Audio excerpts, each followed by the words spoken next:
What's good, everybody, and welcome to an episode of the Yamatelekatia's podcast with your host, yours truly, Jai Shields, here on this Monday, June the 23rd, the year 2020. In terms of what we have to talk about, obviously, Game 7 of the NBA Finals was last night. We have a new champion within the National Basketball Association. Congratulations to the 2024-2025 Oklahoma City Thunder. We'll get to their side of things as new champions. We'll get to, obviously, the Pacers side of things, who lost last night. And Tyrese Haliburton, my heart breaks for him. The Achilles injury that he suffered early in the first quarter last night. We'll get to all the ramifications. We'll dissect and peel back the many onion layers of this game as the show progresses. So we have that to discuss. Also, early on yesterday, on the Game 7, the final day of the 24-25 NBA season, we had a big-time trade regarding Kevin Durant. What else is new? So he goes from Brooklyn to Phoenix, now to Houston. Give you my 2 cents on the Kevin Durant Houston Rockets trade, obviously. Some baseball stuff to get to. The Orioles losing a weekend series up at the Bronx, which pissed me off and had me in a bad mood throughout the course of this weekend, with Friday night notwithstanding, getting the job done against the Bronx Bombers there. The Orioles just continue to invent new ways to just embarrass themselves, embarrass the franchise, embarrass the uniform, embarrass me, and also piss me off. Shohei Ohtani back on the mound. We'll get to that. We will also get to the Mets, who had a rough weekend in Philadelphia. They return home to take on the Atlanta Braves to begin the work week. So plenty of stuff regarding Major League Baseball is concerned. And then that's it. No show, obviously, with the NBA Finals and the NBA playoffs concluded. Now the only game in town you have is your local Major League Baseball team and the WNBA. I'll try to get into WNBA throughout the span of the summer, just, offset all the baseball I'm essentially going to watch between now and August, essentially, with preseason football and obviously week 1, which is still about less than, or a little more, I should say, 10 Sundays away. So that's all we have. WNBA regular season basketball and MLB regular season baseball, throwing a little Wimbledon coming up in about a week's time, and the U.S. Open at the back, the U.S. Tennis Open at the back end of, and the Open Championship in golf, if you care. Outside of that, we're now going to enter essentially the dead period on the sports calendar up until week 1. So I could, if I wanted to kill time and drag the show out, I could scream and yell for a half hour on Joy Taylor, who went on the Joe Budden podcast within the span of the last 24 to 48 hours and basically said, among other things, Caitlin Clark has Angel Reese to thank for her being famous and her being the big-time basketball superstar and celebrity she is today, which is just brainless commentary. Motherfuckers was comparing her to being the Steph Curry of women's college basketball. Just an ignorant, loud, and wrong. I can't even go there to waste my time. To waste your time, my time, to scream and yell 35 minutes on this life, within this life on this earth, that I'm never going to get back over something as harebrained and asinine as that conversation. I've had enough of the Angel Reese, Caitlin Clark back and forth to last a lifetime. I can't on stuff that has nothing to do with basketball. I can't take it anymore. One show this week. Be back with you next Monday on what is today? The 23rd, on the last day of June, on June 30th. But until then, let's get the show on its tracks here for you today. And let's talk about this NBA Finals. Obviously, congratulations to the Oklahoma City Thunder, first-time champions in the history of the franchise. I look at it as 2 separate franchises, the Supersonics and the Thunder. Sort of, they get their first championship in the history of the Oklahoma City Thunder franchise. Listen, give them tremendous credit. They had an excellent regular season, 68 wins, number 1 seed. They were dominant from start to finish. Just not too much you can say. MVP SGA was absolutely phenomenal throughout the course of the regular season. Take a look at what he did in the 23-game stretch from essentially the span of the last 2 months worth of basketball, from April 20th to yesterday. He averaged essentially 30 points a game, 5 rebounds, 6 assists, shooting on average 46% from the field. Was 87% from the free throw line. Was absolutely magnificent. 65 of 141 mid-range, 65 137 from the paint. He was excellent excellent throughout the 23-game stretch for the Oklahoma City Thunder. Give him tremendous credit. Give Sam Presti tremendous credit for putting together this team. The Paul George trade, which you obviously throughout this entire run you've seen, if you're on the internet, it has been circulated. Hand over fist was recirculated throughout your timeline last night after the game. So just the absolute sensational deal that he put together to put themselves in a position to draft Shai Gilgeous-Alexander and put together that solid team around him. Obviously, bringing in some gritty players from other teams. We all know the tremendous presence on the court and off the court in terms of leadership and teammate qualities and all that other good stuff that Isaiah Hartenstein brought to the 2023-24 Knicks team, and just the tremendous presence he had on the court, rebounding the basketball, was the premier glue guy for that team throughout that run that they had last year. Making it to the second round where they lost to Indiana in Game 7. Free agent, they bring him in. Obviously, brings that presence, brings that young yet experienced presence to that team. Hey, this is what it takes to win in the postseason. This is the type of grit that you have to have. Defensively, you gotta, stick to your opponent like flies on shit, rebounding the basketball, doing the little things right, being that not most feared, but that sustained, but being that valuable force and having a valuable presence down low, inside, underneath the basket, rebounding the basketball, all that good stuff. Obviously, bringing in on the flip side, Alex Caruso, who the Bulls said goodnight to, and before that, the LA Lakers said goodnight to, who won a championship with LeBron in the bubble and with that Laker team in 2020. Now, two-time NBA champion, was magnificent coming off the bench in this series and throughout the postseason for Oklahoma City. They just did a sensational job, and they're only going to get better because they got more draft capital up the yin-yang to come in the next handful amount of years. That's the thing that you like from Oklahoma City Thunder perspectives, that they did not have to essentially sacrifice their future for now. They got the best of both worlds, a nice rich surplus of draft capital for the seasons to come so they can continue to replenish talent every single summer. And then they got, obviously, this young core together that's going to be together for a good amount of time down the road. Mark Daigneault, young head coach, 40 years of age, sensational job. I've had some bumps in the road against Denver. I had some bad losses. Went to the Game 7 in that series. You thought, obviously, now with the Western Conference Finals arguably was their easiest task because, I don't even look at Memphis. They were such a pathetic disgrace in their first round series. You don't even really count them, at least in my eyes, with the eye test as a play. I know record on the, you check the basketball reference page, they weren't a playoff team. They just weren't. Their toughest test was the Denver Nuggets and Nikola Jokic, and they took them to a 7th game. They were able to survive and respond accordingly throughout the ebbs and flows of that series.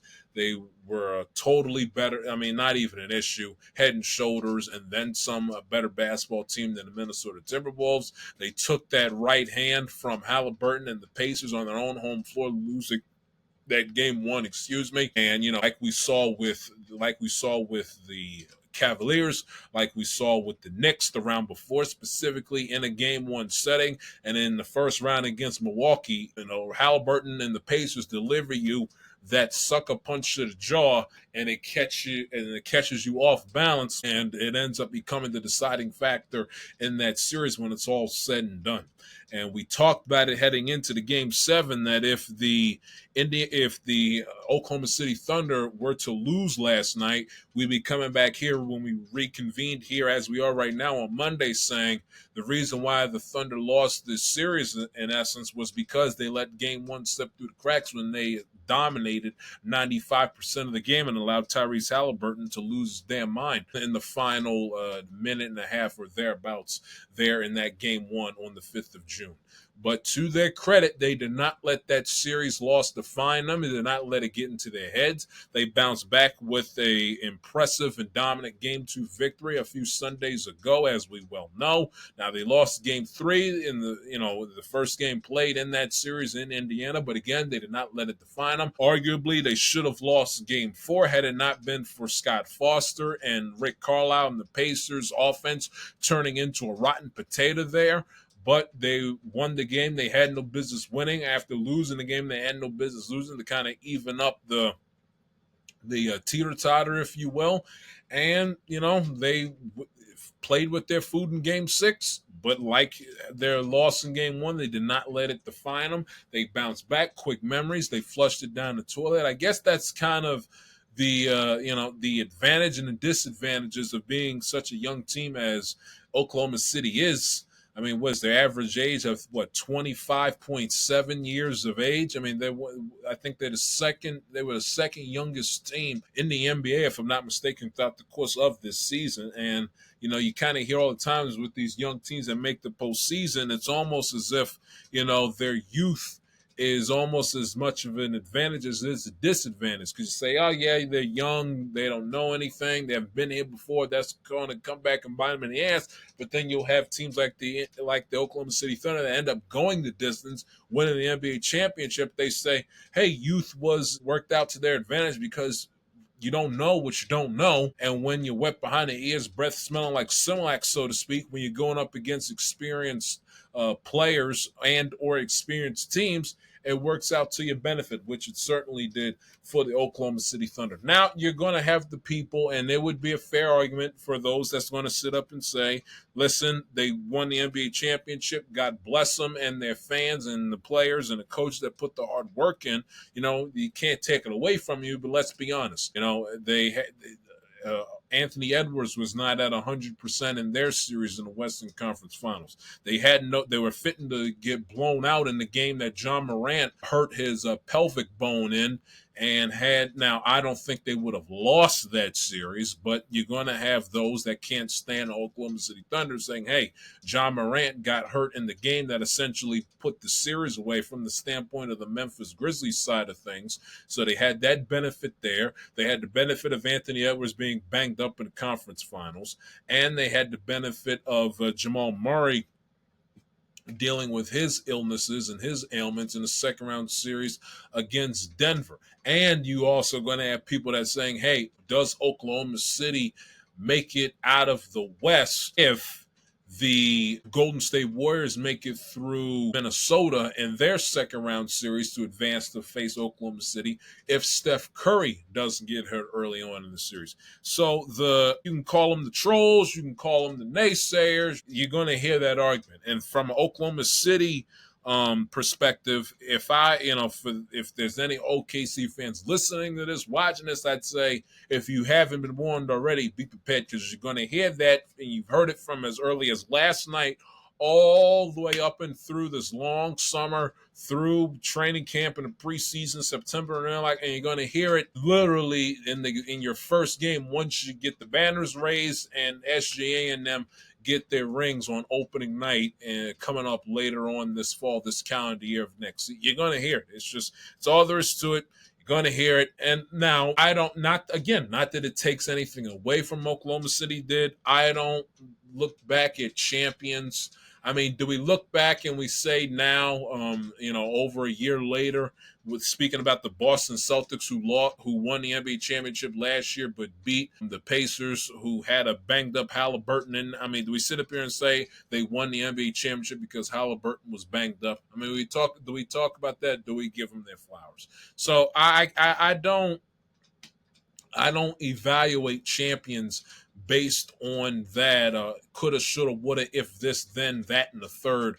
It's something to take into account in the moment, but in 5 years' time, when we remember all the injuries and all of the non-X's and O's luck-oriented type things that happened in Oklahoma City's favor that made their path to winning an NBA championship easier, will we remember that and or discuss it in 5 years' time?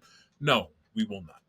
Now I do think what's fair, and if you want to bring the Haliburton injury into the equation, it's fair game because I don't know based on how motivated, energized, locked in, again, whatever word you want to use, the Pacers and Haliburton was to start that game up until his injury.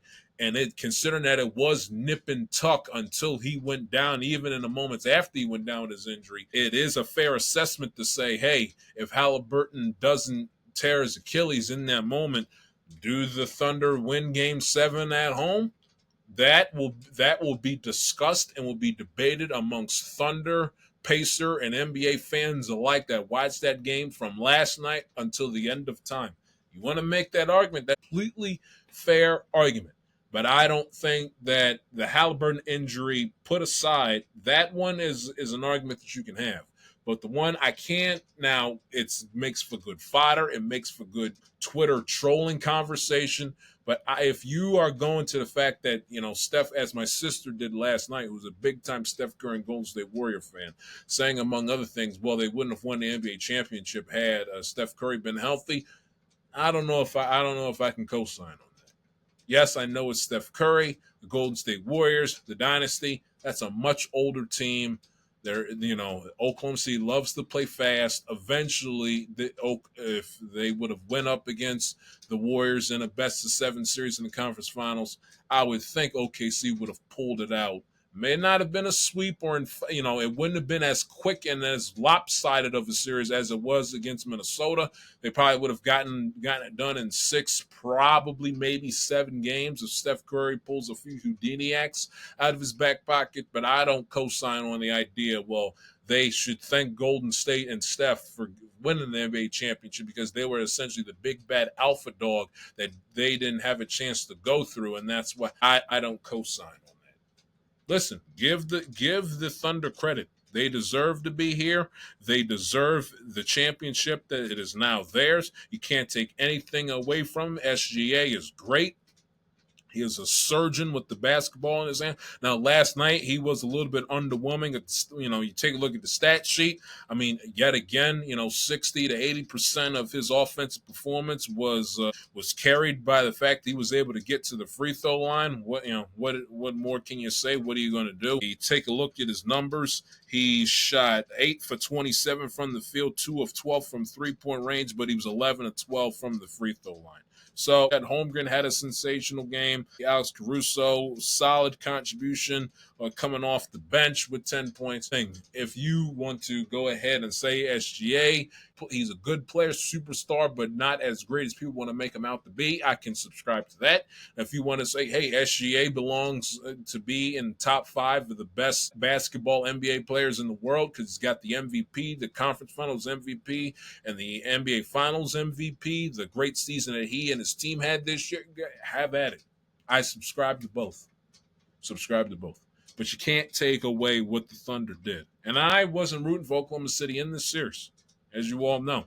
But you got to give him his flowers. In this series, he averaged 30 points, shot 44% from the field, 4.5 rebounds a game, 5.6 assists a game, shot 91% from the free throw line. I mean, he was magnificent. Tip your cap, congratulations, and get back at it next year. There's not much more, you can say. That in Oklahoma City, they set 4 notable NBA records, plus 259, the best home point differential in a single NBA playoffs, plus 131, the best turnover differential in a single playoff run, 19-2 after a loss, best record in the sport, plus 1,047 for the entire season, best point differential in a single season. They were great. None left, in the words of mint condition, nothing left to say. They were great. SGA, 212 points in this series, most by any player in the NBA Finals since LeBron scored 215 in the NBA Finals 10 years ago. Now, the other side of the coin, the Indiana Pacers. My heart breaks for Tyrese Haliburton. My heart breaks for Pascal Siakam, Obi Toppin, TJ McConnell played his ass off in this series, especially last night. Tried to play Superman best he could to deliver the impossible storybook Hollywood ending. Heartbreaks for Rick Carlisle. Heartbreaks for every Pacers fan underneath the sun. Former Pacer, including Reggie Miller. Heartbreaks for him. Breaks for him. Because you thought how this entire spring went, essentially, that this was, and this is like in one of those moments, at least from my perspective as a broadcaster and as a podcaster, content creator, journalist, whatever it is you want to call it, sports prognosticator.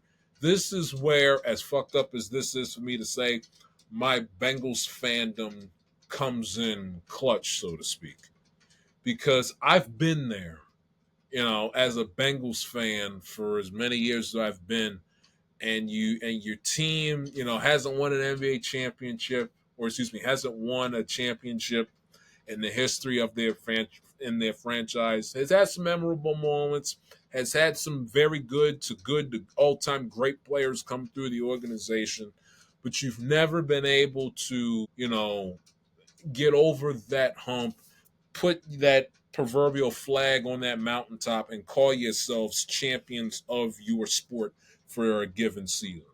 I've been there. And you have a player that takes your breath away, that performs at a high level that you've never seen before, that has an uncanny, undescribable, breathtaking clutch gene that just leaves your jaw on the floor every single time.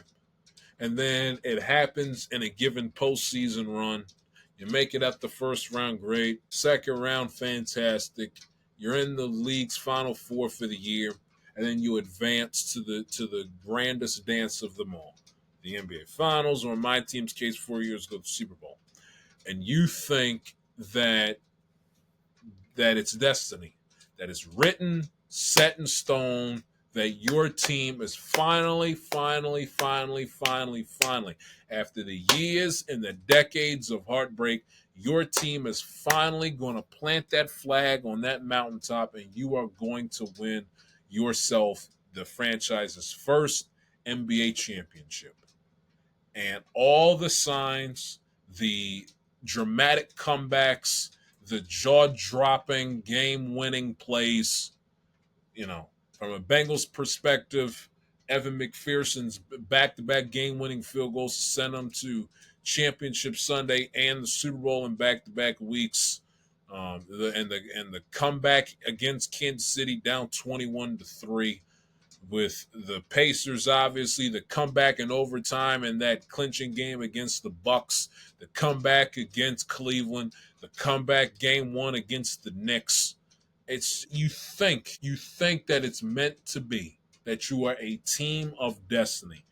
And then, in such typical heartbreaking and excruciating fashion, that just blindsides you like a Peterbilt cruising down the freeway at 95 miles an hour.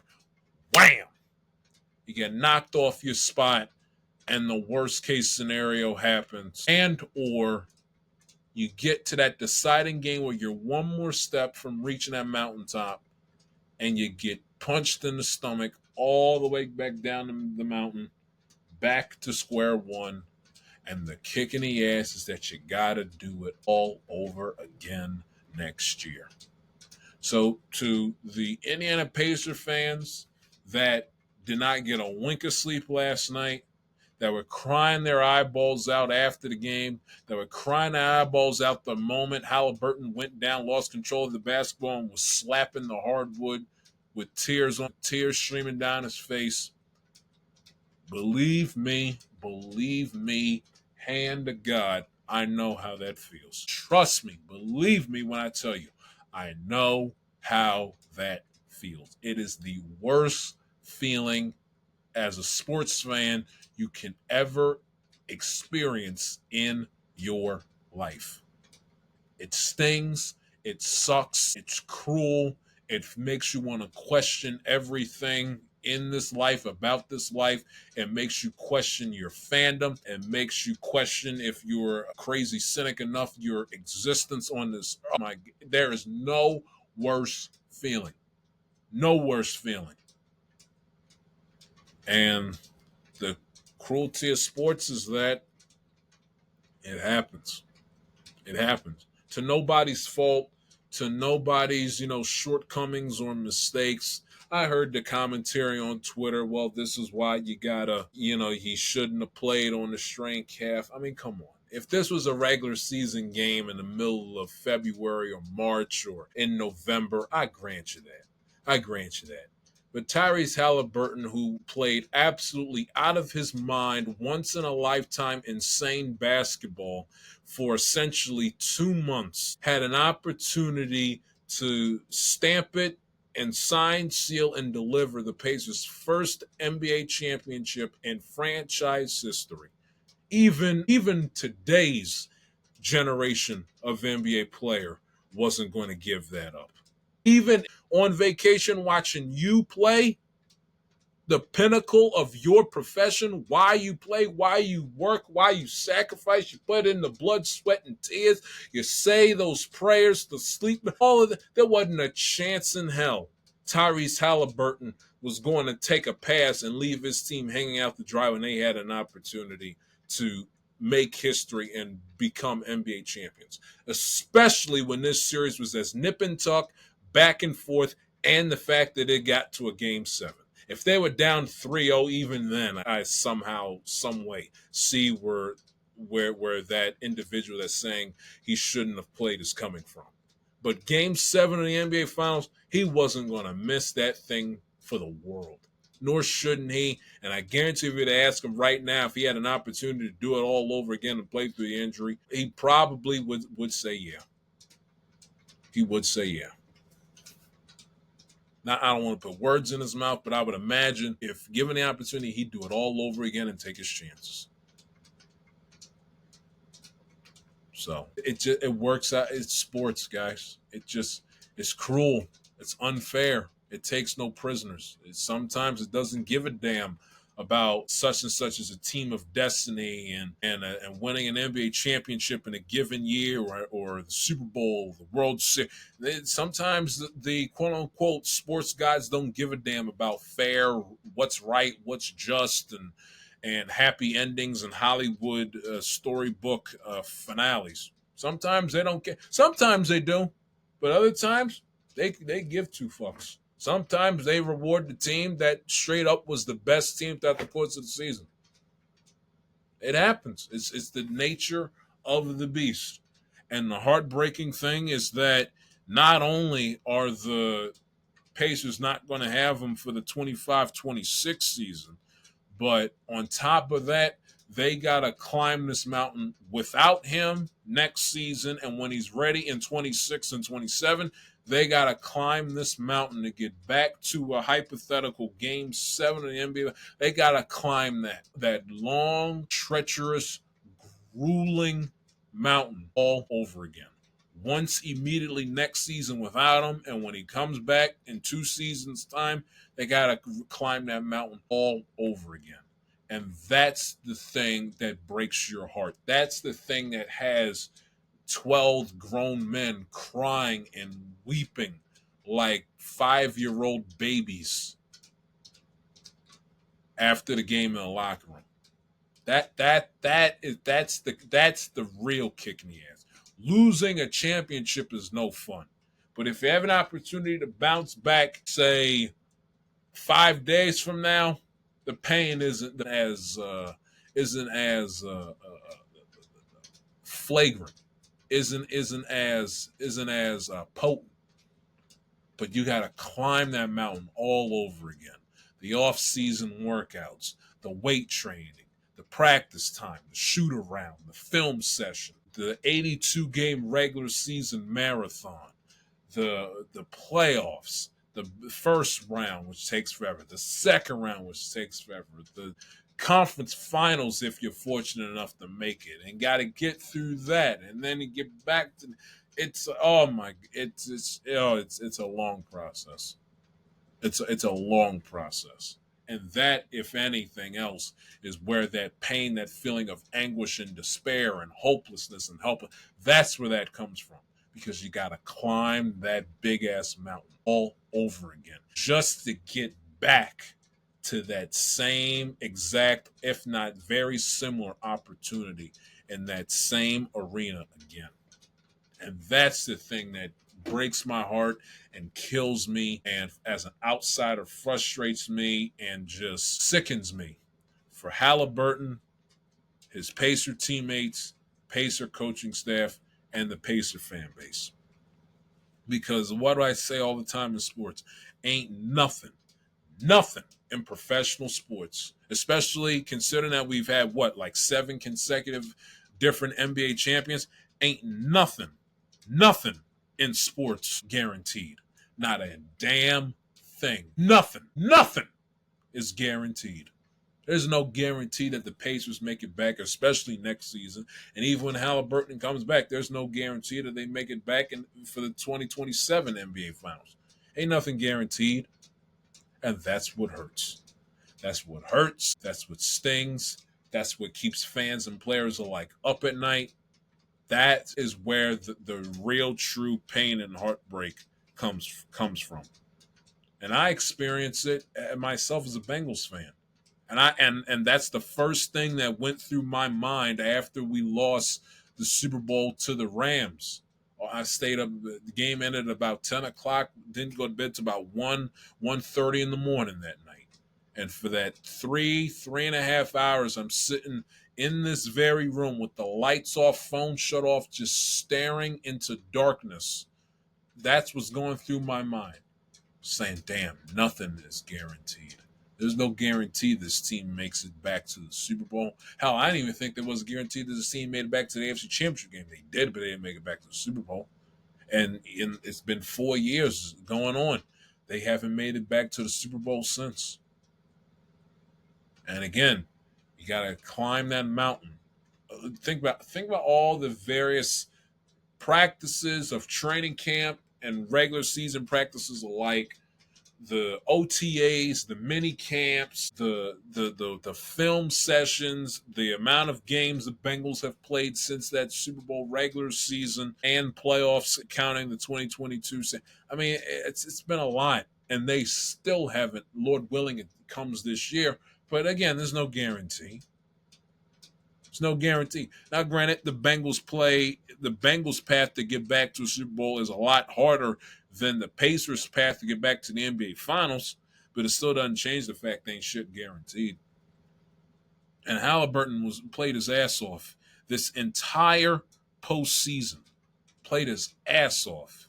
Clutch shots, three-point shooting, his ability to facilitate, as we discussed in the Game 6 blowout last week. It's just, and that's why as soon as he went down, and I saw that he was in immense pain and that he was not going to get up, and then they showed a replay and they see what we saw with Rodgers 2 years ago when that calf muscle boings like a spring. I was like, you got to be kidding me. Out of all the outcomes that could have happened to Haliburton and the Pacers, it's a torn Achilles. So not only do they have him gone for the final game of the season that decides a champion, they also don't have him for the entire 25-26 season going forward.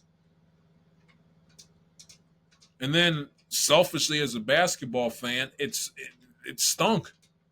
It stunk. The way that game started, you said to yourself, you watched that game start, you said to yourself, say, oh, hell, we're going to be in for an all-time classic.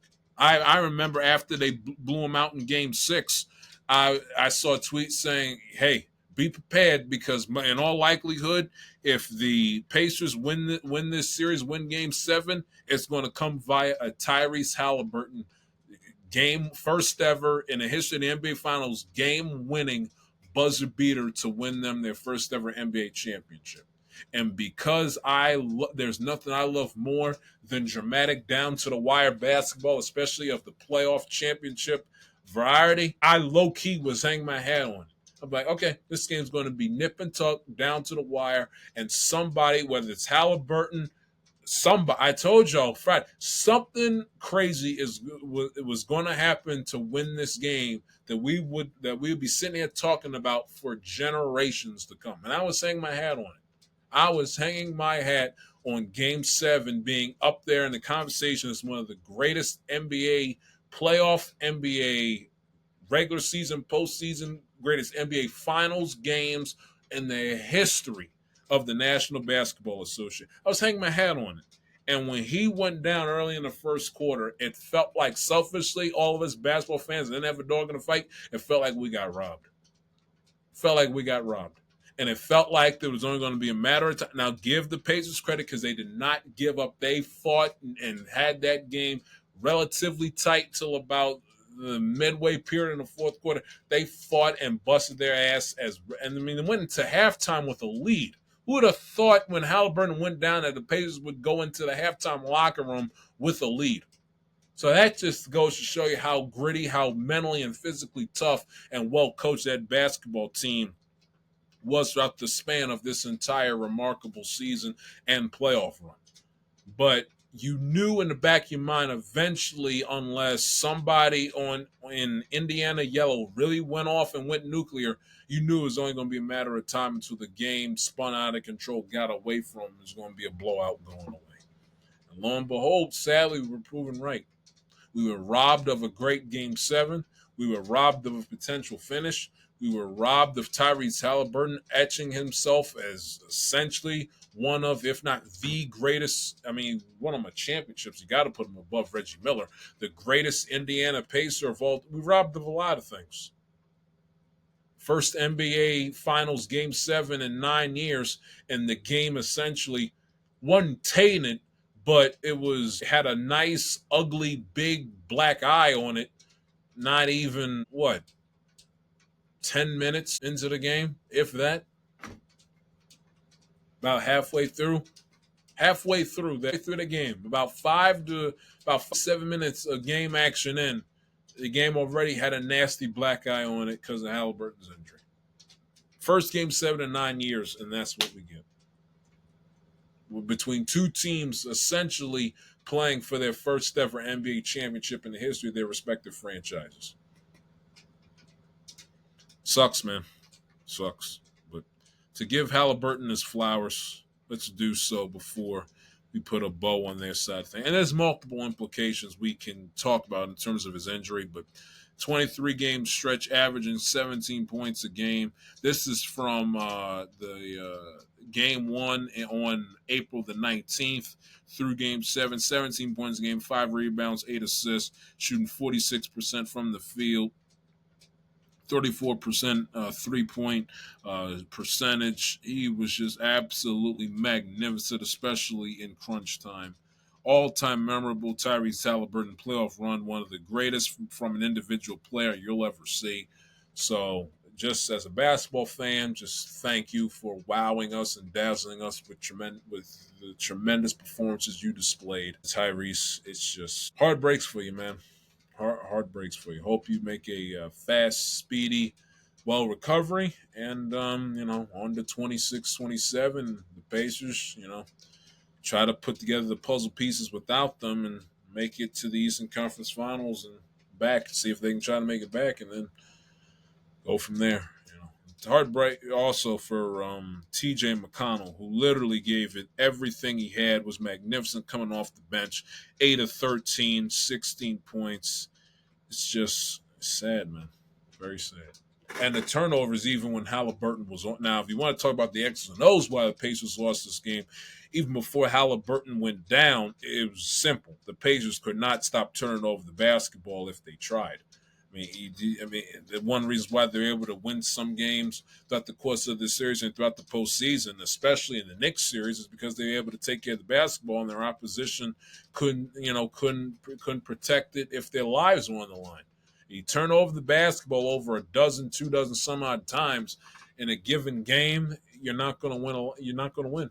It's just all there's to it. You can't get away on the road in a game 7 in a hostile environment, and then you lose Haliburton, and you're still turning over the basketball hand over fist. You're not going to win many games. It's just simple. So sometimes games, wins and losses come down to stuff as simple as your turnover differential. And the Pacers' turnover differential in Game 6 was downright disgusting. That plus no Haliburton, I don't care how poorly the Oklahoma City Thunder are going to shoot. Eventually, they're going to catch their groove, and the law of averages is going to bend in their favor, like we saw in that third quarter. So, and give the Thunder tremendous credit for capitalizing off of the Pacers' mistakes in transition and just with great defense down low. They were magnificent. So, a rather sour and underwhelming end to what was a sensational and memorable NBA Finals. Obviously, if you want to turn the page to the 25-26 season, the Eastern Conference is going to be as wide open a conference to win heading into next year as I can recall in quite some time. The Bucks don't know if Giannis is going to stay or go, depending on what answer they get from him and what he wants to do. If he leaves, they got no chance. If he stays, they have a decent chance on paper, but they're compromised because they continue to employ Glenn Rivers, which makes no damn sense. And they also lost Damian Lillard for the year with his torn Achilles injury early on in the playoffs this spring. So the team's going to be compromised going into next season because of that, number one. That goes without saying. And then obviously Celtics in their situation, you're not going to have Jason Tatum for the entire 25-26 season. So their championship hopes takes a tremendous hit heading into next year. And then on top of that, you have issues with the Knicks, who don't have a head coach as of now. Are they going to win an NBA championship, or should I say be in a better position to win an NBA championship because of something? Now, I understand it's still relatively early in the offseason technically hasn't started yet. Got a draft in a few days. Free agency isn't for another 2 weeks when it opens up. So I get that, but it's going to be because of anything that they did? No. It's going to be because a large chunk of the heavy Eastern Conference competition is going to be compromised because of season-ending injuries that took place during this past postseason. Detroit, the Magic, they got to go out there and win a playoff series or two. Not saying that they can't, and they could very much surprise everybody and win the NBA championship as early as next season. It'd be hard-pressed for me to sit up here and make a convincing argument for the Pacers I keep on saying the Pacers, the Pistons or the Magic to go deep in the Eastern Conference playoffs next year when they got bounced in the first round. They got a little bit more maturing to do. I got to see them win a playoff series or two.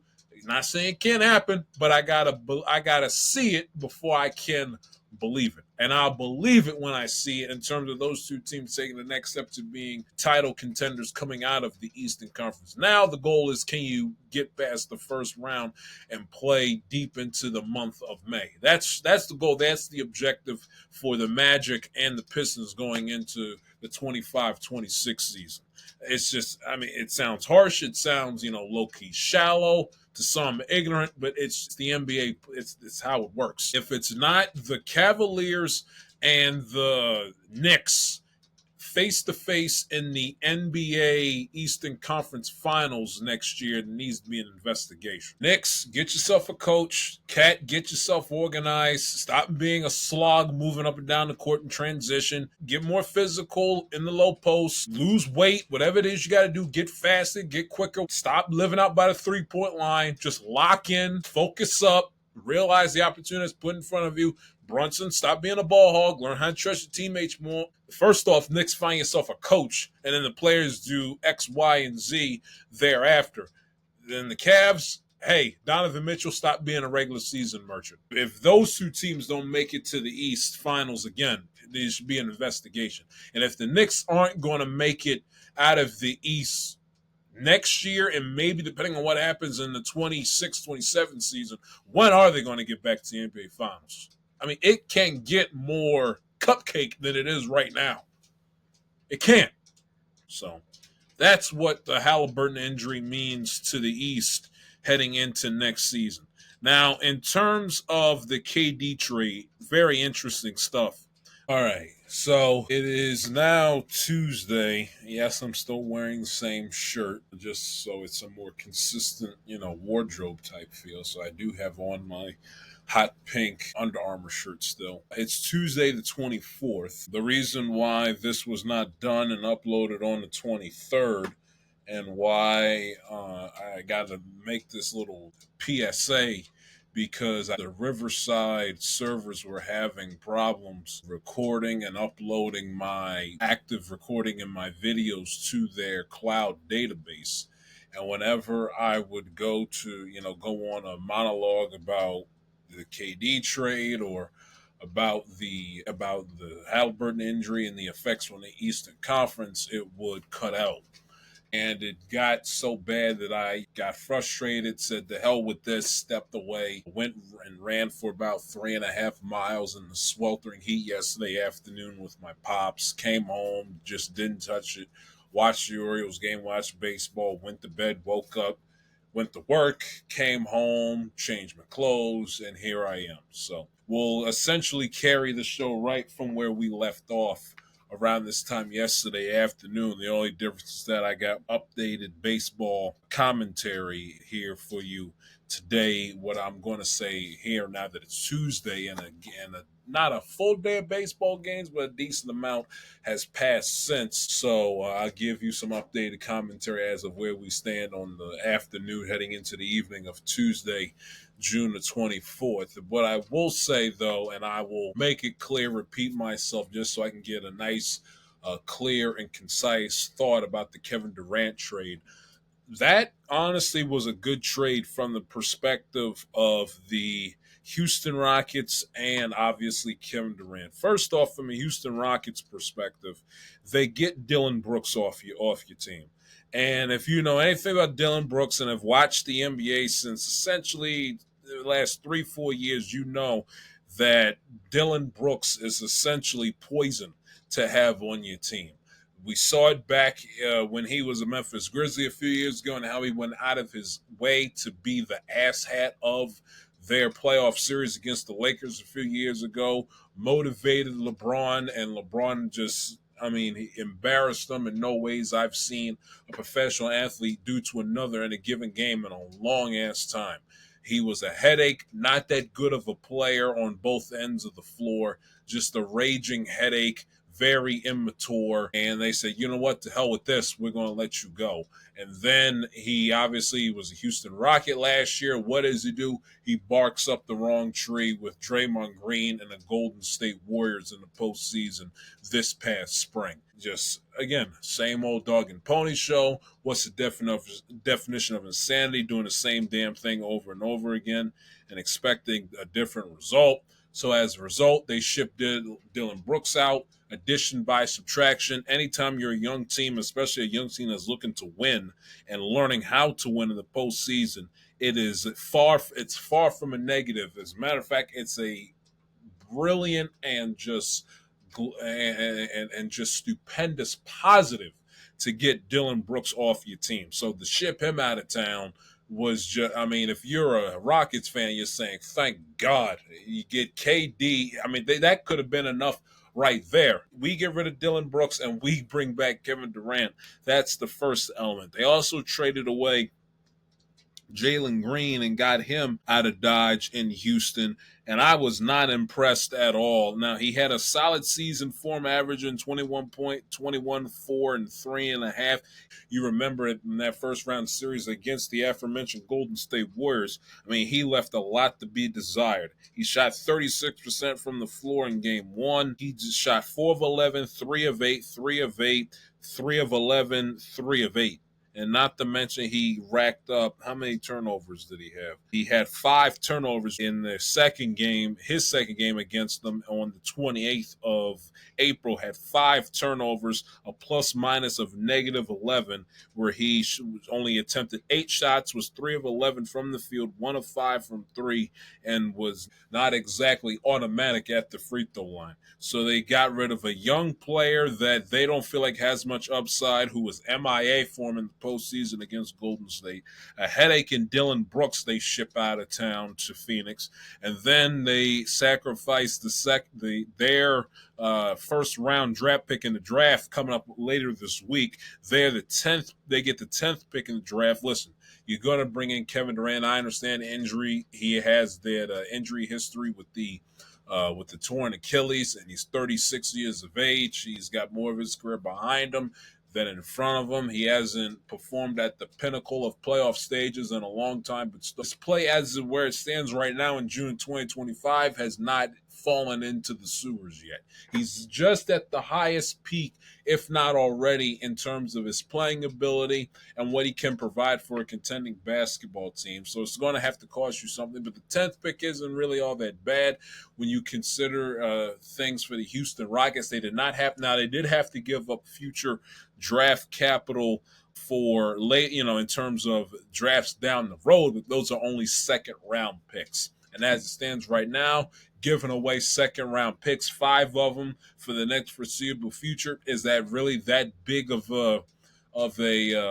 cut your nose off to spite your face type of move? No, not now. Eventually, and I've heard talks because of NIL money that the draft pools are going to be deeper and deeper with talent, and that the second round picks will, like the NFL, won't be so disregarded in terms of using them as draft capital. But as it stands right now, can the Houston Rockets live without having a second round draft pick for the next 3 to X amount of years, however long it is? Shams didn't put the specifics in the tweet. I don't know. But can they live without? Absolutely. For a team that's maturing, trying to win now, and a competitive deep Western Conference,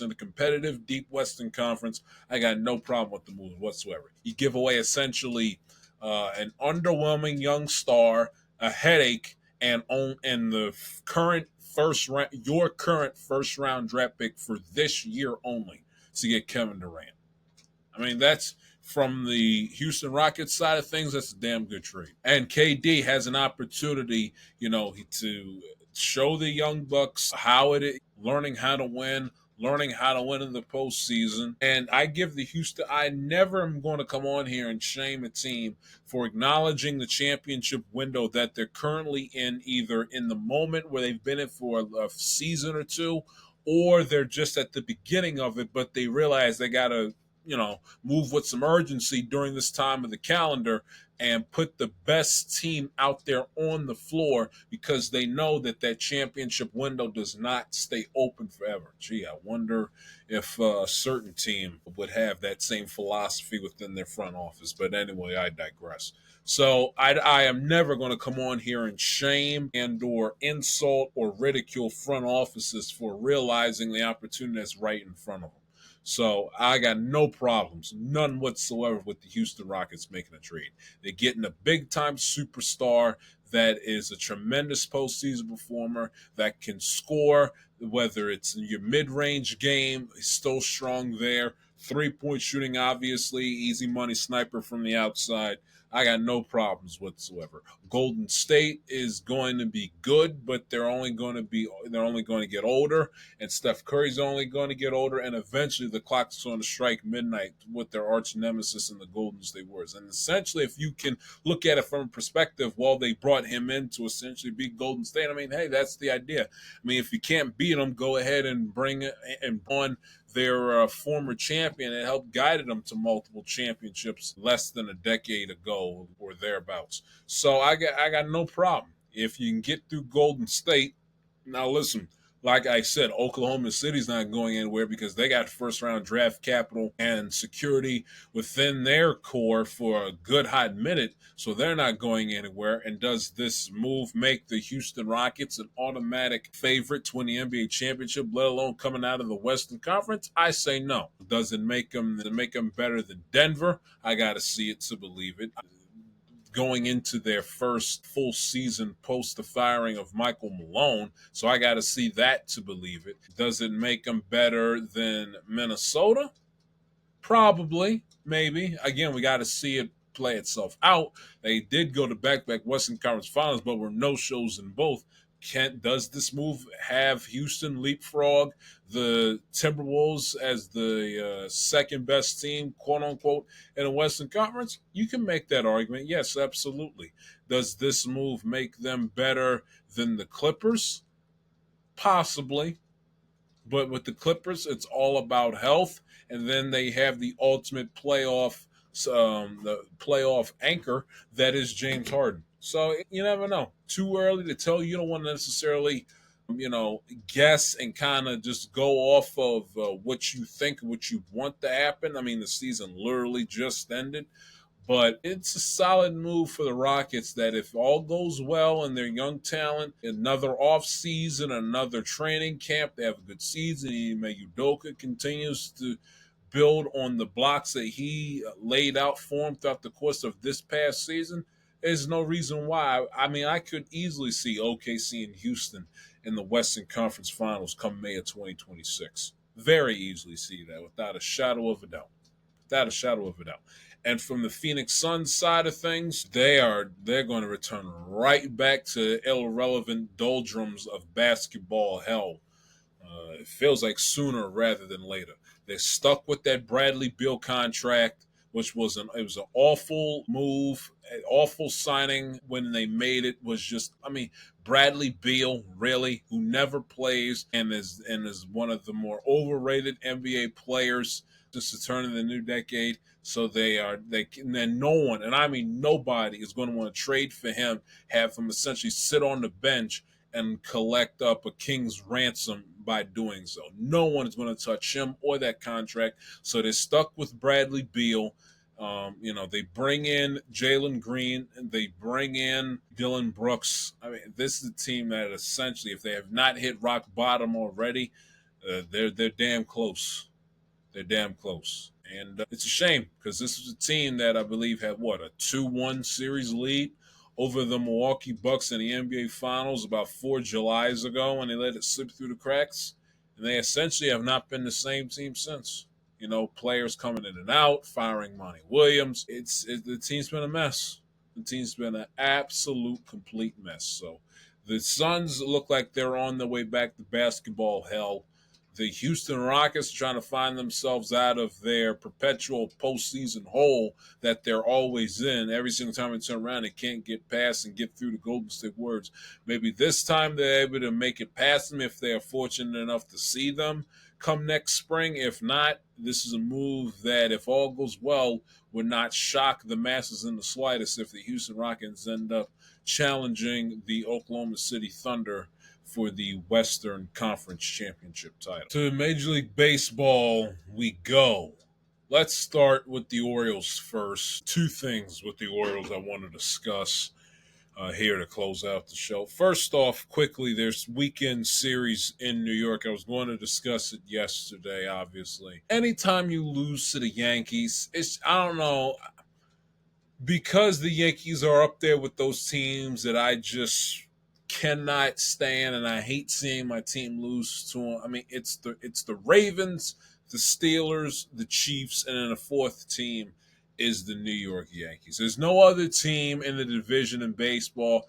Do I like losing to other division opponents such as Tampa, the Red Sox, the Rays? No, but they're not the New York Yankees. There isn't any other team.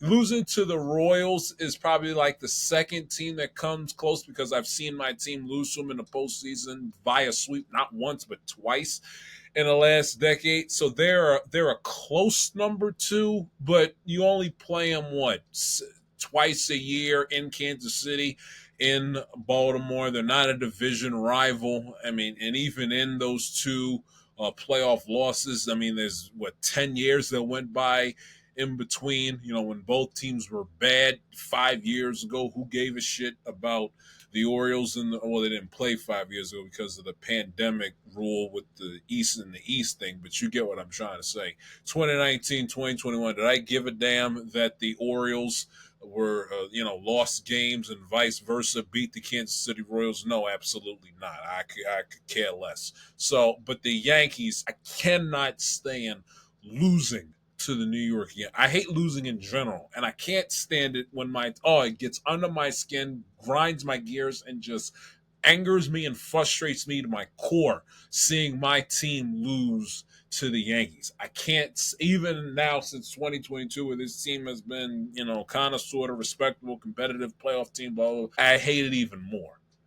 When they were bad in 2018, 19, 20, you just don't bother watching the games. You tune it out and you just pretend that you're somewhere else and that those games are just not being played.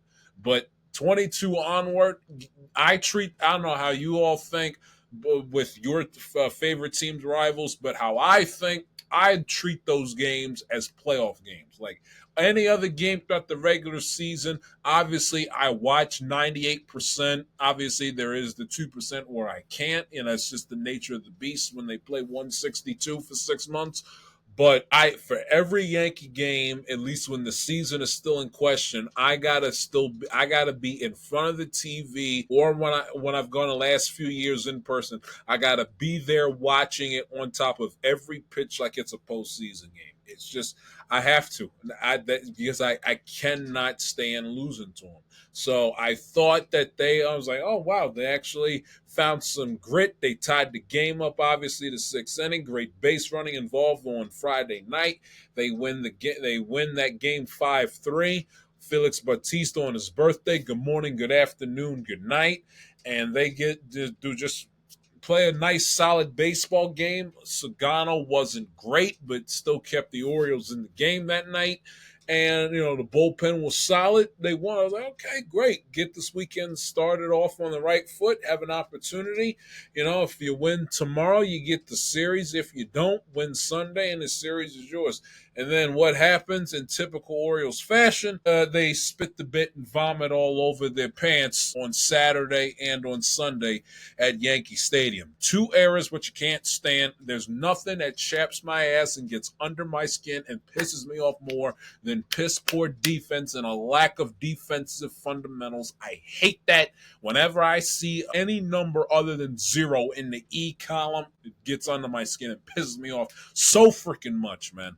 But Zach Eflin, ever since he came back off the injured list, he was electric for the Orioles about, first 3 weeks to a month into the season, went on the IL, came off, and has not been the same pitcher for the Orioles essentially since. He's been piss poor coming off the IL. He's pitching to a 5.46 ERA. I mean, you're giving up home runs to J.C. Escara, Trent Grisham. You don't deserve to win the game. Straight up, case closed, end of discussion, no need for extra debate. And when he's serving up cookies for those guys to hit out of that bandbox in the Bronx, 161st and River Avenue up in New York, what more can you expect after that? In his last 7 starts, he's got an ERA of over 6.8, 6.87 to be specific. He's given up 54 hits and 29 earned runs in his last 38 innings worth of work.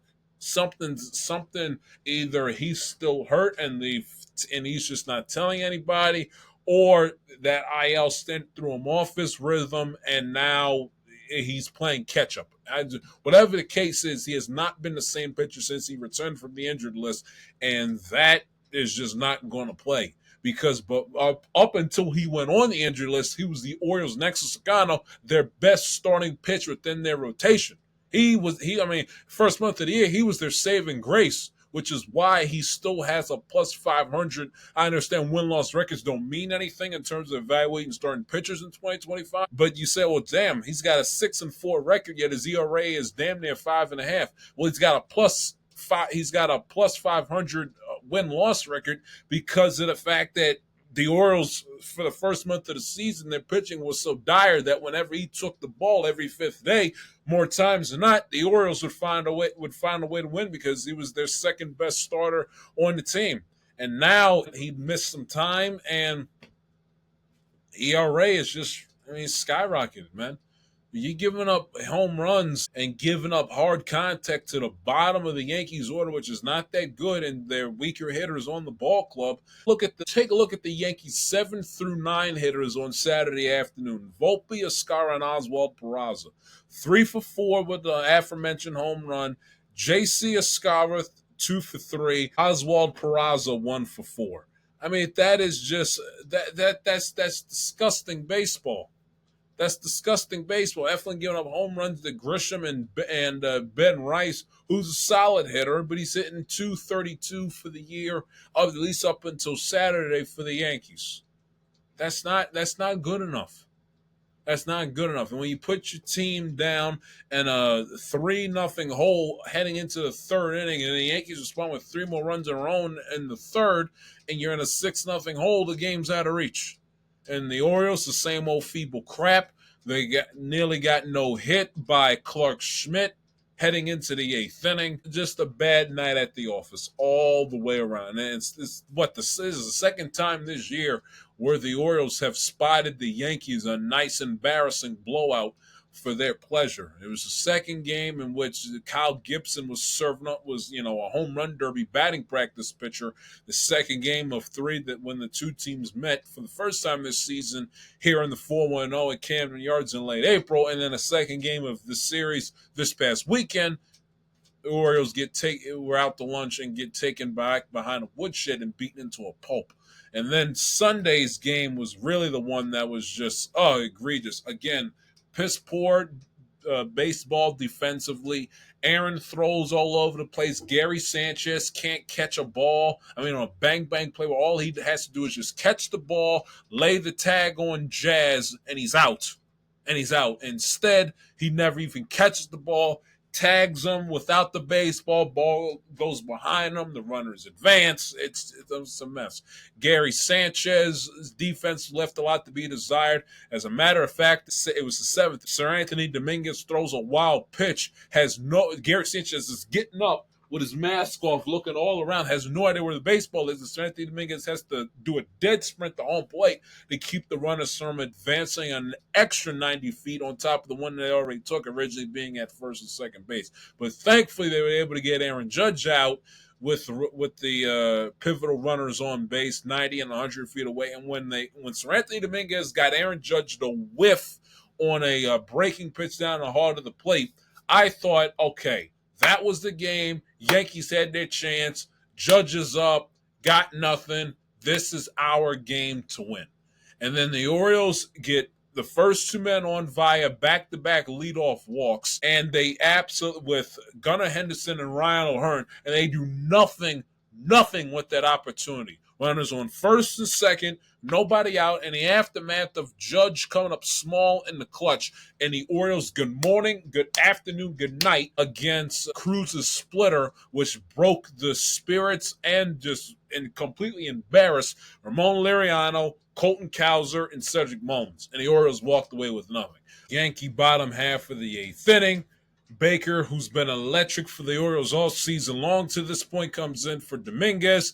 Leadoff single, Ben Rice. Bellinger ground out, moves him over to second. Stanton's hard hit single keeps Ben Rice at third base. Then he gets pinch ran for by Paul Goldschmidt. Jazz doubles into right field, gives the Yankees a 3-2 lead, and they get another insurance run because Gary Sanchez can't catch a baseball. And 4-2 Yankees. Orioles can't do a damn thing with runners in scoring position. Matter of fact, what was their numbers with runners in scoring position on Sunday? What were they? 2 for 11 and left 9 men on base. It's just disgusting offense. And for some reason, Cody Ash-Cheeks, not Ash-She, but Ash-Cheeks, Cody Ash-Cheeks is still employed by this team. Why? I have absolutely no idea. And the Orioles lose a series that they very easily should have won. That loss and the Wednesday night 8-0 debacle in Tampa, 2 reprehensible losses that are the difference between the Orioles having a 3-4 road trip and a 3-4 road trip and a 5-2 road trip. Literally, those 2 games is between 3-4 road trip against the top 2 teams in the East and a 5-2 road trip. And if they they go 5-2 the road trip, they enter last night's game with a record of what? There's be 2 more wins, so they'd be 30. They would have headed into last night 35 and 40. They'd be 5 games under 500 if they won those 2 games heading into last night. They'd be 35 and 40, and with the win last night, they'd be 36 and 40. So if you count the win last night and they go 5-2 instead of 3-4 on the road trip, they'd be 36 and 42. And then what I don't need from the Orioles, by the way, Monday morning during my break when I'm at work, the last thing I need to read is Orioles players bitching and moaning about, well, we feel like playing games at Camden Yards. It low-key feels like we're on the road, that it doesn't give us the great home field atmosphere and the greatest home field advantage of the world because the team lacks all the buzz and whistles with the in-game entertainment stuff. Really? Any single time I think this team can't get more soft, more pathetic, more embarrassing, more feeble, more mentally weak, they it's like they go out of their way to prove me wrong. I'm gonna say it here, and I said it on Twitter when I came across that crock of shit. You think Adam Jones? Forget the old players of yesteryear. We know those guys are champions. Some of them in the baseball Hall of Fame. We'll leave those guys, the Cal Ripkins, the Palmers of the world, the Eddie Murrays, the Frank. We'll leave those guys alone. Put it where the goats can get it. For the Oriole players that played in this century, that had a little bit more grit than these bums that are currently employed by this team this year in 2025. Do you think Adam Jones or Nick Markakis gave one solitary fuck about in-game entertainment? You think they gave a damn about the stupid-ass hot dog race? You think they gave a damn about the bird bath? You think they gave a damn about everybody clap your hands during at-bats? You think they gave a damn about I can't hear you, make some noise when there's 2 outs and or 2 outs, 2 strikes in a given top half of an inning? Do you think they care? Or did they put their head down, let all the bells and whistle stuff be secondary, outside, irrelevant shit that's got nothing to do with them winning baseball games? Let that be. Focus, show up to the ballpark, lock in, put the work in, get hits. There's 3 to 4 at-bats a night, play championship-level defense, and win games the best they could. For the majority of their tenure here, unfortunately, bad baseball teams. But from 2012 to 2014, no, showing up, doing what they can to help this team win games so they can make it into the postseason and their goal, which unfortunately they couldn't accomplish, and that's winning a World Series championship. Do you think those 2 guys, because those were the creme de la creme, cream of the crop, 5 best players in terms of good base runner, great defensively, with the glove and with their arm, could hit for average, could hit for power, could drive runs in. I mean that cream of the crop. The 2 best all-around, talented, and skilled Orioles players I've ever seen play in that uniform for an extended period of time. Manny Machado obviously would be the 3rd one. Those 2 guys. And this team, believe me when I tell you, for those that don't watch the Orioles every single night on a daily basis, believe me when I tell you, this team needs an Adam Jones or Nick Markakis type, like homeless people out here right now need infinite supplies of ice cold water during this heat wave. Like, they need those types desperately. Not Adam Jones, the front office exec. Adam Jones, the multi-all-star, multi-Gold Glove award-winning, multi-Silver Slugger award-winning center fielder. That and the Nick Markakis, like Tony Soprano says. What had happened to Gary Cooper, the strong, silent type? That was an American. He wasn't in touch with his feelings. They would have to do. See, what they didn't know is once they got Gary Cooper in touch with his feelings, we would have been able to shut him up. And it's dysfunction this, the dysfunction that, there's nothing mafango. Gary Cooper, the strong, silent type. That is what the Orioles need. A Nick Markakis, strong and silent type, a guy that's going to say about 12 words a season. He's one of my favorite baseball players of all time, one of my favorite Orioles growing up as a kid, and I will forever, forever love Nick Markakis. Started in 2006. So he was with there for 8 seasons and 7 years. And in that 8 seasons and 7 years, I swear to God, I can count on one hand how many times I heard Nick Markakis talk. Hand to God, honest God. He was a guy that kept his mouth shut, didn't get too high, didn't get too low, always had his game face on, always was locked in, gave you Game 7-esque effort in every single game that he played in. He showed up with his signature long sleeve dry fit Under Armour shirt on. It could be as hot as it is right now. A feel like temperature of 120 with a real life temperature of 102 with the humidity through the roof. And here's Nick Markakis showing up full long tight sleeve undershirt on with the batting gloves. I remember his routine. I still remember his routine. He had the cap on like this. He would take the, hold on, matter of fact, let me messing with y'all. Don't get me started on my boy Nick Markakis. He would take the bat, he'd go like this, he'd drop the bed head down like that, tap it on the turf, go like that. He'll slap the barrel of the bat with his hand, go like this, bam, boom, boom, boom, boom, bam. And he'd get up there in the batter's box. Nice, cool, calm, and collected batting stance. Not too complicated. Wide at the feet. Would have the bat swing. He was a left-handed hitter.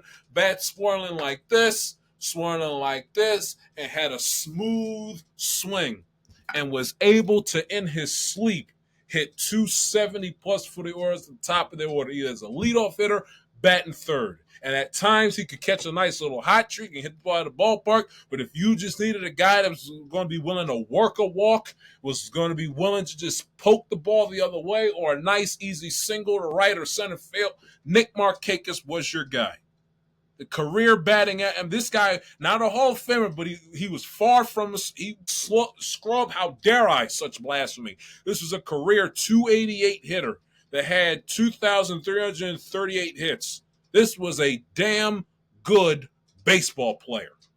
A professional, never said boo, always kept his nose clean, was a great teammate, always reliable. You could count on him like your grandmother's clock.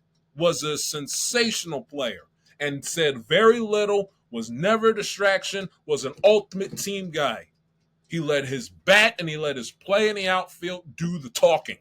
And that is what is missing from this team. They need a Nick Markakis type that is not going to put up or speak or even flirt with any idea of pulling some bull jive. That's going to go to the ballpark, not interested in being a celebrity, not interested in being TikTok famous and playing with Legos and all the other goofy shit that this stupid-ass team gets themselves involved with. They're satisfied and content, and they know their role. Show up to the ballpark, putting the work in, getting their swings out of the batting cage, doing the outfield work at 2 o'clock in the afternoon when nobody's there, getting in the film room, suiting up, going 2 for 3, 2 for 4, 1 for 3, in their 3 to 4 at-bats every single night. Great defense in the outfield, win ball game, clock out, go home. That's what this team needs. Desperately. And they don't have that. Instead, they got a bunch of guys that's all caught up. Well, Dean Kramer says, well, when we go to other places, we feel like in a away team. Sometimes at this ball, we don't necessarily feel like the home team. Dean, I hate to piss on your bonfire here, pal, but considering how you love to essentially serve up meatballs damn near every single time you toe the rubber at Camden Yards, that would be a nice ingredient as to why you guys sometimes feel like a visitor in your own home. Another thing, you guys are 17-19 at home this year. And I don't have it in front of me, but I guarantee you your home record post June, whatever it was of last year, ain't much better. And your record at home in the postseason is disgusting. Your record at home in the postseason is 0-4. And you didn't, and I can guarantee you did not feel like the home team in those 2 series against Texas and against Kansas City. You did not feel like you were playing at Globe Life Field or Kauffman Stadium in any of those 4 games, so I don't want to hear it. The goal, the objective is to win games. The primary entertainment at the ballpark is the team on the field and the product that they produce. And the product, on-field product that this team has produced at 333rd West Cannon Street has been despicably awful. and underwhelming and disgusting and lousy and reprehensible. Damn the in-stadium host. Nobody cares. Nobody cares about the little goofy people in the hot dog costumes running around the warning track for 45 seconds. That's not what brings people to the ballpark. You know what brings people to the ballpark? Winning brings people to the ballpark. Winning frequently, winning often, and winning in October in the postseason, especially when you hold games in that ballpark and you charge the fan base a damn fortune to get into the damn place, and we're doing everything we can but take the at-bats for you, and you guys still can't be bothered to show any signs of life or frickin' pulse. So I don't want to hear it, man. I really do not want to hear it, because all I hear is a bunch of excuses. Starting to sound like Luke Brown in Major League 2. That's all you guys do, is just invent new ways to get down, start feeling sorry for yourselves. So all you do is make excuses. Oh, it's hot. Oh, injuries. I feel like a visitor our own home ballpark. Poor, it's like I'm Tony Soprano saying, poor me. I don't want to hear it. Stop making excuses. Like my dad says, excuses are like assholes. Everybody has one and they all stink. So save it. Couldn't believe I read that Monday morning. Crowd loses its momentum during the pitching change, breaking the action, makes some noise in the noise meter during games. They don't respond. 2 strikes, 2 outs, no one makes noise. Well, gee, I wonder why. Maybe it's because you guys as pitching staff, bullpen and starters collectively lead the universe. An opponent batting average when there's 2 outs in a given inning. Eventually, you watch the team long enough and be like, oh, well, shit, it's 2 outs. Runners, traffic on the bases, first and third, second and third, first and second, bases loaded. Bad news is fitting to happen sooner rather than later, so why waste my time, waste my breath, waste my voice, and waste my energy? We know what's fitting to happen next. 2 outs, runners on the bases. More times than not, that's going to lead to the opposition scoring. We're not dumb, people. The Oriole fan that watches, that gives a damn, is not an idiot. They know this team. You think I'm the only one that sees this crap and calls it out? Oriole fans know this team like the most dysfunctional member of their family, immediate or both. We know y'all backwards and forwards like a cat in a hat, so I don't want to hear it. I do not want to hear it.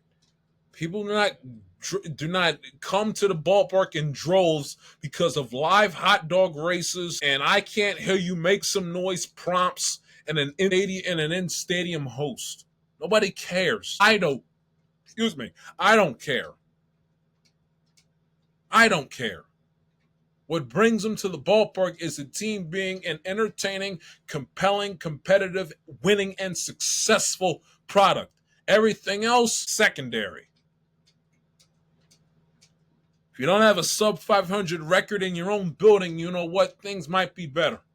Maybe if you found a way to win a damn postseason game in general, and especially when 90% of them have been in your building, you know what? Things would probably be better.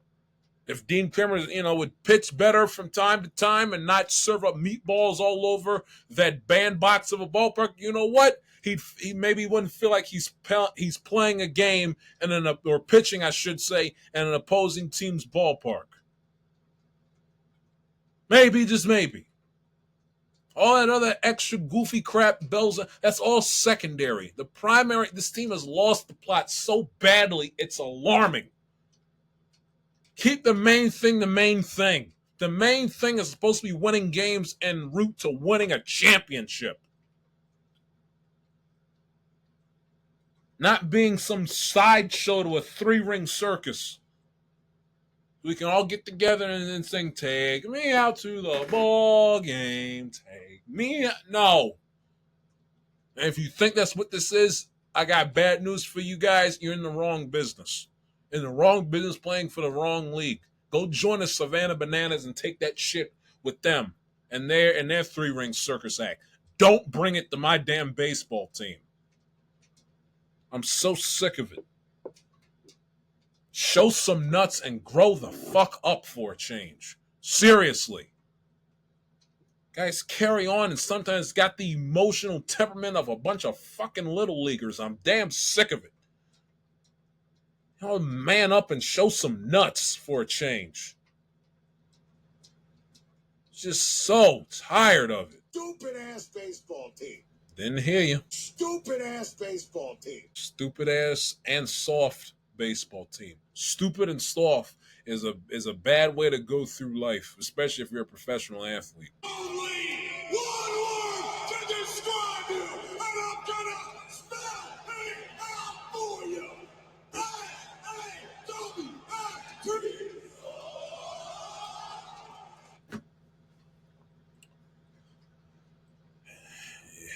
I don't know what more you want me to say. What more do you want? What more do you want me to say? Somebody gotta say it, man. Somebody gotta say it. Somebody gotta fucking say it. Somebody gotta say it because this tomfoolery has gone on long enough. I mean, and then the thing that killed me, these be the same players that have their mouths all poked out, moping around the locker room and in the ballpark like a bunch of depressed stray puppy dogs when the team gets broken up, for better or for worse, come deadline time in a month, because they're all playing for different teams. Yet when they had an opportunity to make sure that none of them get cast off at the deadline, they do nothing but lose games hand over fist, and then turn around and talk to the media and bitch and moan about goofy shit like no noise prompts when there's 2 strikes and 2 outs in a given. I mean, can you be more tone deaf? Can you be more tone deaf? And can you be just so freaking just soft, man? Can we man up and grow up, please? Good Gandhi. I can't believe half the stuff I read and I hear that comes out of this team's mouths. Tony Mansolino meets with the media after the game on Saturday, and he gets asked, well, why didn't the Orioles play well? Why did they hit so poorly with runner score position XYZ? Why was Eflin performing so terrible? And Tony is going and now listen again. Regardless of what happens to close out this season, is it his fault? No, this season arguably, in all likelihood, was DOA by the time he took the job a little more than a month ago. He's not a major league manager long term. He's not going to be the manager most likely for this team in 26 going forward, unless this team pulls an ALCS appearance out of their ass, which is essentially, an impossible expectation to even talk about. But damn, man, and they've played well under him since he took over, which is good.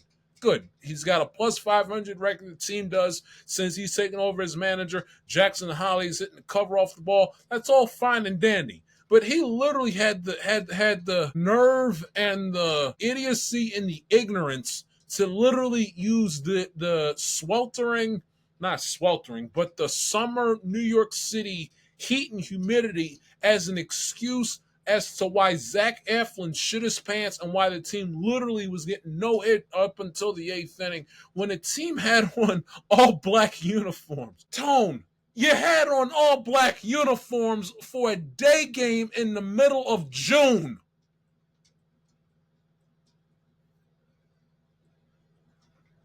I can't listen to him. In general, I can't hear it. He used it as a crutch in a Tampa series. It pissed me off. But I especially don't want to hear. I mean, you guys get to choose what uniforms you wear when you're on the road more frequently than you do at home. And you guys tried it out there in dark gray pants, jet black jersey with a jet black hat on, and he's got the nerve to bitch and moan about the heat. I mean, you can't make this stuff up. You can't make it up if you tried. He's moaning about the heat when the team literally played in the peak of the daytime on the first day of summer, if not the second day, mid-June in New York City, and they got on all black uniforms. I mean, it's just, you can't make this shit up. You can't make it up. You cannot make it up with this team if you tried. It's like they go out of their way to make themselves look like morons. It's like they got the I can't help it. They can't help themselves. It's astonishing. It truly is astonishing. Weak players, weak team, highlights weak leadership. Point blank, period, end of story, nothing else more than needs to be said. Highlighted by weak leadership. Mike Elias all the way down. And I wish it was that easy as to fire Brandon Hyde to basically extinguish all the bull crap and bull jive that he infected this team with when he was manager, dating back to the middle part of last season. But who am I kidding?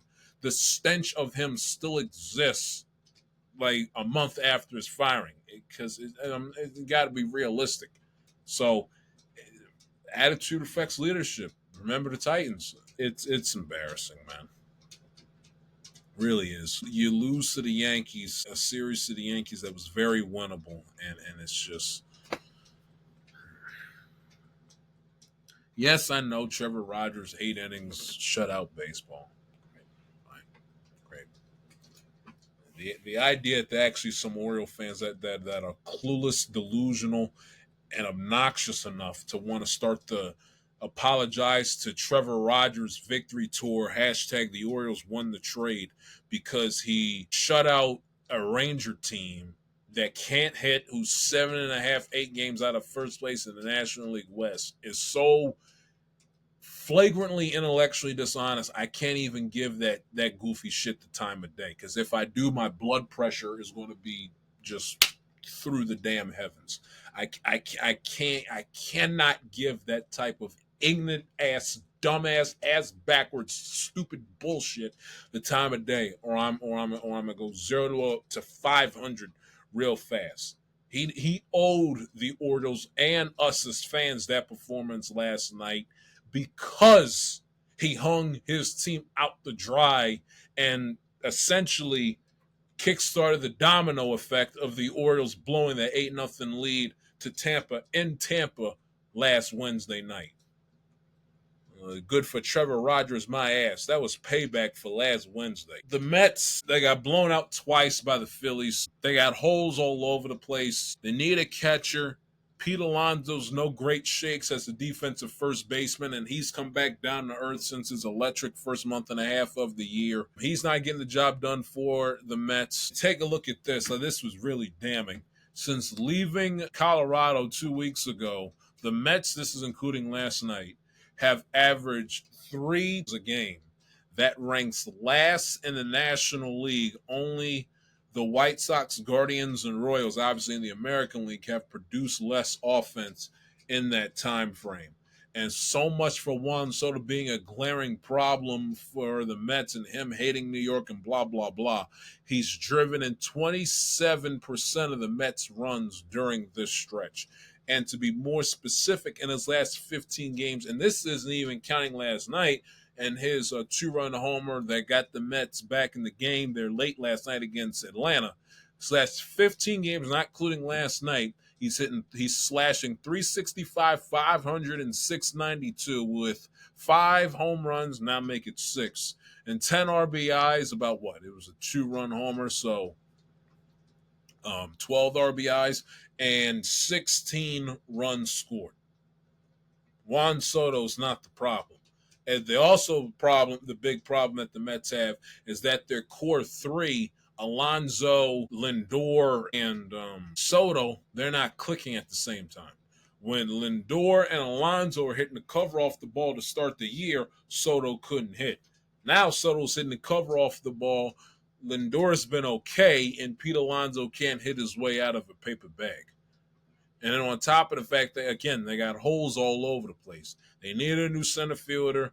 They don't have a reputable DH. They have no catcher. Third base has been shaky. Alonso's defense at first base has been less than ideal. So on top of the fact that they have just not played well in general, they also have glaring holes that have got to be fixed by this deadline. And these aren't holes you can sit here and say, if you're a Met fan, well, just cross your fingers and hope and pray that things turn around. Is their season over? Am I panic button with the Mets? No. But things could spiral out of control quick, fast, in a hurry if they don't get themselves together. And newsflash, Met fans, Cedric Mullins is not going to be the answer to your problems. I was listening to WFAN for the last few days, and all Salakala keeps talking about, well, you get Cedric Mullins and get Cedric Mullins and get. He must have missed it. I mean, did I miss the part where Cedric Mullins is Frank Robinson? All due respect, you guys know how much I like Cedric Mullins as a baseball player and love him as a person. Great guy, good story. Him playing with this Crohn's disease. Nothing. It's no shade, nothing personal about Cedric Mullins. But all due respect, he's hitting 220 for the season with 12 home runs, 35 RBIs, and an OPS of 736. I mean, the guy is an average at best to below average baseball player. Not baseball player, an average to below average hitter who's very inconsistent. He has to cover off the ball for 3 weeks to a month in one blink, and then you blink twice, and he can't buy a hit if it was available for purchase on the clearance rack at Walmart. He's as inconsistent as it gets, up and down, up and down, up and down. The further and further we get from the 2021 season, it feels like more of an anomaly. He's not a consistent hitter you can rely upon April through September to anchor the top of your batting order. It's just, he is what he is. Has a tendency to strike out too much. He is what he is. He's a 220 hitter. And Tyrone Taylor's in 227, yet in some Met fans' minds, they think that they're essentially getting 1966 version of Frank Robinson if they trade for Cedric Mullins, who, by the way, is a free agent at the end of this season. So the idea that he's going to be the savior to all the Mets' problems is a figment of some of y'all Met fans' imagination, because that couldn't be further from. Trust me, I watch him every single night. Now, does he show flashes? Yes, absolutely. Is he a great defensive center fielder? I say he's very good. He'd be great if he has an arm, but he's been on this team since when? The back end of the 2018 season, he can't throw runners out. Second, third, home, can't throw runners out for shit. He's got a tremendous glove, got great range in the outfield with his legs. But in terms of him having that arm that can gun down runners to get you out of innings and get you out of potential jams and to keep games tied or to keep your advantage on the scoreboard, and does he have that arm? Absolutely not. Never has had it, never will have it. And he's, about 30 years of age. He's going to be either more of what he already is, which is underwhelming, and or he's only going to get worse as he gets older, not better. And the Mets don't need that right now. What they need is Pete Alonso to start pulling his weight, start hitting. They had to send down Alvarez to AAA because he's been such a flagrant liability for him throughout the course of this year. And what carried them for the first month and a half of the year when the Mets had problems collectively hitting, and we talked about how quiet edges kept. The Mets are one of the worst teams in the sport with hitting and runners in scoring position across Major League Baseball, and that really has been a highlighted weakness. Why? Because their pitching staff has come back down to earth due to injuries and due to bad production. And for whatever the reason, they can't get out of their own way. They lost 2 out of 3 this weekend to Philadelphia, and now they've lost 4 consecutive games to the Atlanta Braves. Got swept in Atlanta last week and lost the first game of this current series set in Flushing against the Braves last night. I mean, it's not panic time, but damn it, something's got to give. You can't allow going through your regular, slump before the halfway point in the season. That's natural. That happens. Nature of the beast. But getting your shit kicked in by the Atlanta Braves in the process is something completely different. I thought we were past this with the Mets at this point. There is no rhyme or reason why the Atlanta Braves, who currently right now in the National League East are 5 games under 500, 36-41, 10.5 games out of first. Yes, they've won 7 out of last 10. Who gives a damn? And are currently 6 games back of the 60. There's no reason why I should watch Braves Mets and see an entirely different Braves team than what in these last 4 games than what I've seen from the Braves all season long against their other opponents outside of this is a team that just lost the series to the Miami Marlins, for God's sakes. So what are we doing here? What are we doing here? Mets got to show a pulse against the Braves because this is getting ridiculous. They're a better team. They have been all season long, and they straight up are a better team than the Atlanta Braves, and they keep on getting punked by them. I thought we were past this with Game 162 last year, but based on how the Mets have played recently, evidently that has not been the case. Dodgers get Shohei Ohtani back on the mound. Any help they can get on the rubber is needed. Bullpen, starting pitching within a rotation or somewhere in between. So that's a positive. Schilt and Dave Roberts, I forgot to mention this last week, got suspended for their role in the dust-up. Because they had some beanball wars between the Padres and the Dodgers, and Shohei got hit, and the Dodgers were finna come out of the dugout, and he played peacemaker. Good for him, I guess. My thoughts is just bring me back to the good old-fashioned days when you would have these beanball beefs and these beanball discrepancies, and teams were all pissed off and annoyed at each other and yelling. Take me back to the days where teams actually did something. Not these, shit-talking, shouting matches across the field and the intimidating stare-downs and the bullpen coming in on the cavalry charge and the dugouts. No. I want to see somebody gets hit. You got a problem. Throw the gloves and the protective equipment and the helmet to the side. Sprint at them at 100 miles an hour and go at it like it's the Thrill in Manila, motherfucker. Let me see that. Where is that in my baseball fights today? That's all I see. I saw it when I went to the Orioles and White Sox game on the 30th of the month about 3-4 weeks ago. I saw it there. Kobe Mayo gets into a little bit of a disagreement while he's caught up in a rundown. Is there a punch thrown? Do we see any WWF wrestling going on? Fisticuffs? No. Disagreement. Bullpen's empty. Running in on the cavalry charge. Dugouts empty. And there's a bunch of standing, milling around, yelling, bitching, and screaming. Hold me back, bro. Hold me back. And I'm so sick of it, man. Bring me back to the old school actual baseball fights where we drop the gloves, drop the batting helmets, throw the equipment out to the side, and duke it out. Where is that?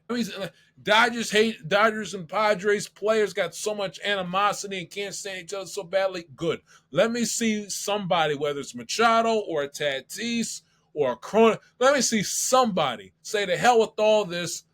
Let's open up a can of whoop ass and let's get after it. So sick of these Fugazi benches clearing incidents. If you got a problem, want to empty out the benches on a bullpen and waste our time for 20 minutes, make it worth my while by let me see some fists flying through the air, some punches land, some punches being thrown. That's a baseball fight. Not this picnic crap. Well, the episode of the Yamatel, I can tell you, his podcast is in the books. If you like what you heard new to the show, please not hesitate to subscribe right up here. Follow your boy. I changed my Twitter handle, by the way. It's not at the J Shield on Twitter anymore. It's at the one called Jai on Twitter. Still on Instagram at the J Shield. Still on Instagram at @Ematella_podcast. Or that's Instagram. Still on Twitter for the podcast at Ematella_TI. Until next Monday, be safe, be well. You guys stay cool.